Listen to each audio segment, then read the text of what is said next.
Empozi. Yalayidde. Neba naye natudde ekikyala Nubian kyaleka wabwe nemanyi obuzibu bwaliko. Nubian yali ku buzibu bwe mukyala. Nubian li. Kikyala nga kingi.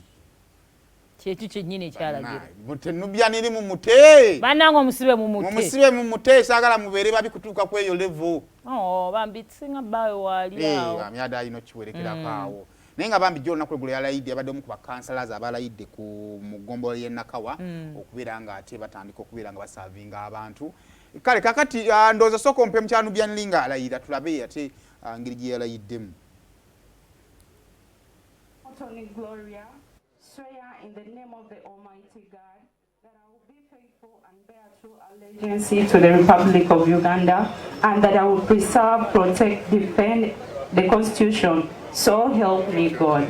Kyenyinza okwogerako nti nno naffe tusobola abamadi banga batwala nti nno twandiba ba slay queens naye tusobola buli kimu. We don't just olunaku olwaleero tewali kyamaanyi being nti nno ndi musanyufu paati emu ate paati endala siri musanyufu so ndayidde then I go back home. Sobola kola zipate the mere fact nti n'omwami wange taliiwo.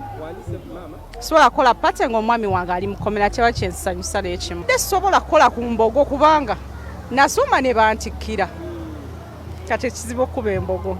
Kati abantu bano balonda busobozi naddala ku kifo kyaffe ekibiina kyaddanga ku mabbali ne balonda obusobozi olina connection kinabo balonda oyo omuntu gwennyini gwe bawulira nti nali part of them ate for some good time nali part of them okusinga mu bavubuka ndi muntu nnyo w'abavubuka kati ne balaba bwe tusindikayo n'abadde naffe amanyi bingi ebitukwatako atubeeramu mu nnaku ne mu ssanyu ajja sobola otukiikirira ajja sobola okuggyayo eddoboozi lyaffe ffe abalina we tutatuusa yajja tutuusizeeyo waggulu kati ebintu bya ttatu munzikirize ttatu yange na mwami so tekirina we kiyambira public kati nze nga nze lwanga basobodde okutaako bali ng'ate fayiro eryemu nandisabye gavumenti n'abasigaddeyo babasumuludde kubanga bwe guba musango bagamba committee ng'ogutali nayo bonna nga bwe baali nkaaga mu something bali ku fayiro emu bano abasigadde ate saa lwaki bo baddayo mu kkomera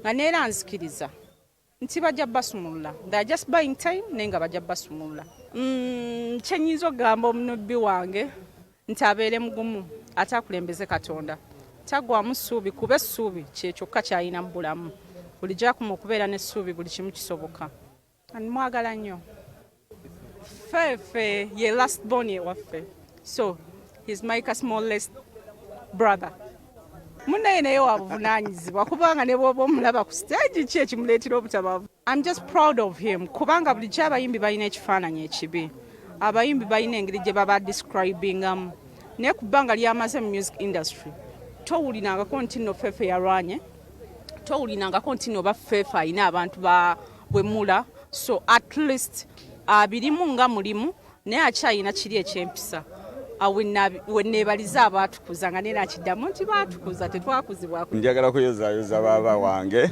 nakuyozaayoza abantu ba parish ekyanja na buli omu eyamuwa akalulu yamaani leero lwe lunaku alayidde mukama w'amaanyi kitiibwa n'ettendo mbimuddiza nze last born sina gwe njoga n'omu